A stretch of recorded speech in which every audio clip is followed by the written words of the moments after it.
नमस्कार दोस्तों और नाइन्थ क्लास के बच्चों, कैसे हो आप सब लोग। आज हम लोग जो बात करेंगे वो हम बिहाइव के पहले चैप्टर के बारे में बात करेंगे, जिसका नाम है द फन दे हैड।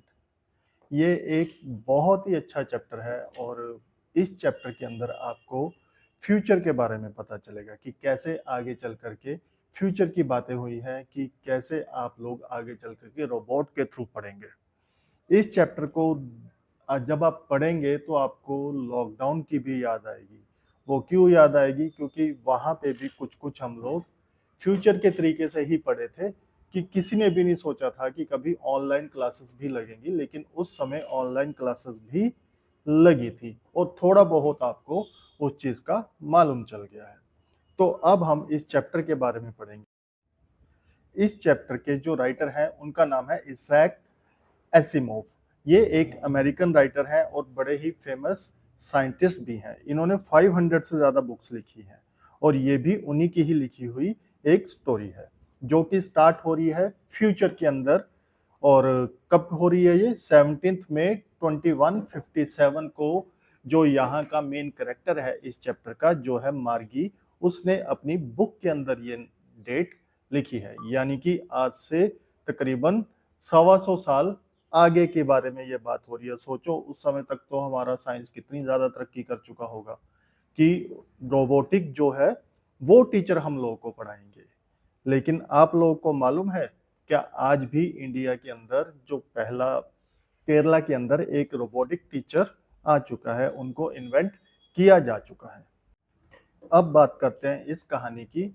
यहाँ पे टॉमी को एक पुरानी बुक मिलती है और जो मार्गी के दादाजी हैं उन्होंने एक बार बताया था कि पहले वो लोग प्रिंटेड बुक्स पढ़ते थे। अब उनके टाइम में तो प्रिंटेड नहीं थे, रोबोट पढ़ा रहे थे, लेकिन पुराने टाइम में प्रिंटेड पढ़ते थे। और इस चीज को सोच करके टॉमी को तो अच्छा नहीं लगता, लेकिन मार्गी को ये चीज अच्छी लगती है कि पहले बुक्स जो कि हिलती जुलती नहीं थी, नंबर सिर्फ और सिर्फ पढ़ने में ही आता था, एक स्टैटिक रहता था। तो वो सोच करके वो बड़ी ही आश्चर्यचकित हो गई, क्योंकि उसको अपनी पढ़ाई अच्छी नहीं लगती थी। क्यों नहीं लगती थी? क्योंकि उसकी जो मैकेनिकल टीचर था, जो रोबोटिक टीचर था, उसको टेस्ट पे टेस्ट ही दिए जा रहा था। उन पन्नों को पढ़ने के लिए उनको उलट पलट करना पड़ता था और वो सिकड़े हुए भी थे और पीले रंग के भी थे। जो वर्ड्स लिखे होते थे वो स्टैटिक रहते थे, वो हिलते डुलते नहीं थे, बिल्कुल भी नहीं हिलते थे। जैसे कि उनके टाइम में रोबोटिक के वर्ड्स जो है हिलते डुलते रहते थे। तो ये चीज बड़ी ही आश्चर्यचकित रही। टॉमी को ये चीज फजूल लगी, लेकिन मार्गी जो 11 वर्ष की थी और टॉमी 13 वर्ष का था, तो उसने पूछा कि ये बुक उसको कहाँ से मिली। तो उसने बताया कि उसको ये घर से ही मिली। रोबोट टीचर में कुछ खराबी आने की वजह से जो मार्गी की मम्मी होती है, वो वहाँ के काउंटी इंस्पेक्टर को बुला लेते हैं। वो एक छोटा आदमी था जिसका लाल चेहरा था और उसके पास टूल्स का बॉक्स था, जिससे कि उसने मैकेनिकल टीचर को ठीक करना था। अब जैसे कि आप लोगों को लगता है कि कोई टीचर ना आए जिसका आपको टेस्ट मुश्किल लगता है, वैसे ही मार्गी भी चाहती थी कि ये रोबोट ठीक ना हो। मगर उसकी उम्मीदों पर पानी फिर गया और 1 घंटे के अंदर ही वो रोबोट दोबारा से ठीक हो गया। जो लेसन्स थे वो स्क्रीन पर फिर से शो होने लग गए और क्वेश्चंस दोबारा से पूछे जाने लगे। काउंटी इंस्पेक्टर मुस्कुराया और मार्गी की मां की तरफ बोल देख करके बोला कि इसमें मार्गी का कोई कसूर नहीं है। जो ज्योग्राफी का चैप्टर था वही तेज हो गया था, अब उसने उसको ठीक कर दिया है। मार्गी फिर से दुखी हो जाती है, क्योंकि उसको अपना होमवर्क उसके एक स्लॉट में डालना पड़ता था, जहां पे उसको अपना होमवर्क और टेस्ट पेपर डालती थी, और जो रोबोट था वो फटाफट से उसको कैलकुलेट करके दे देता था। आज की तरह नहीं था कि पहले कॉपीज जमा होती है, फिर उसके बाद 1-2 दिन लगता है टेस्ट चेक करने में। वहां पे तुरंत के तुरंत ही टेस्ट चेक हो जाता था। सोचो अगर आप लोगों का भी 2 सेकंड के अंदर ही टेस्ट का रिजल्ट आ जाए तो आपको कैसा लगेगा? इंटेलिजेंट वाले बच्चे तो खुश होंगे, मगर जो इंटेलिजेंट नहीं है उनको बहुत ही दुख होगा। अब दुखी हुई मार्गी टॉमी से कहती है कि कोई किताबों के बारे में क्यों लिखेगा। तो यहाँ पे टॉमी अपने आप को सुपीरियर दिखाते हुए कहता है कि अरे वो 100 साल पुराने स्कूल अलग थे, आज की तरह नहीं थे और वो उस समय के अलग तरीके के स्कूल थे। उस समय टीचर होते थे पढ़ाने के लिए। टीचर तो थे मगर वो रोबोटिक टीचर नहीं थे, वो आदमी थे, औरतें थी, ह्यूमन बीइंग थे। क्या कोई इंसान भी कभी कोई टीचर हो सकता है क्या? उनको सब कुछ आता होगा और वो एक-एक के घर में कैसे जाते होंगे? मार्गी कहती है कि वो नहीं चाहती कि उसके घर में कोई आदमी आए। तो यहाँ पे टॉमी कहता है, अरे आने की ज़रूरत नहीं है, एक अलग से बिल्डिंग बनी होती थी और बच्चे वहाँ पे जाते थे। तो सारे बच्चे एक जैसी ही चीज़ें पढ़ते थे। हाँ, सब बच्चे एक एज के एक क्लास के अंदर पढ़ते थे और उस अकॉर्डिंग ही उनकी पढ़ाई होती थी। मगर मार्गी की मम्मी ने मार्गी को बताया था कि हर एक बच्चे का एक अलग-अलग लेवल होता है और हर अलग तरीके से उनको पढ़ना पड़ता है। हर बच्चा एक जैसा नहीं पढ़ पाता।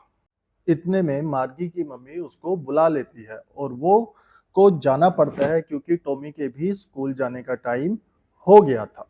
अब मार्गी अपने स्कूल रूम में चली गई है और स्कूल रूम कहाँ पे है? बिल्कुल ही बगल में, साथ वाला कमरा ही उसका स्कूल रूम था।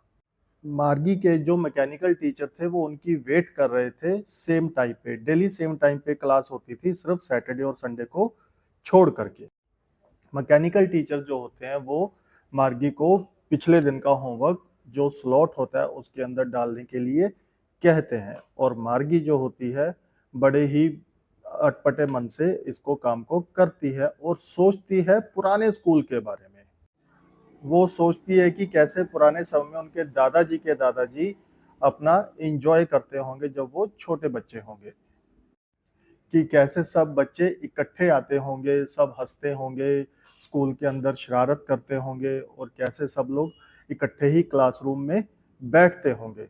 उसको सब चीज़ें अच्छी लग रही थी वो। और इधर मैकेनिकल टीचर जो है वो उनको पढ़ा रहे थे when we add fractions half and 1/4 और इधर मार्गी पुराने समय में खोई हुई थी, सोचते हुए कि उन लोगों को कितना मज़ा आता होगा। अब यहाँ पे डिफरेंस क्या है पुराने स्कूल में और नए स्कूल के अंदर?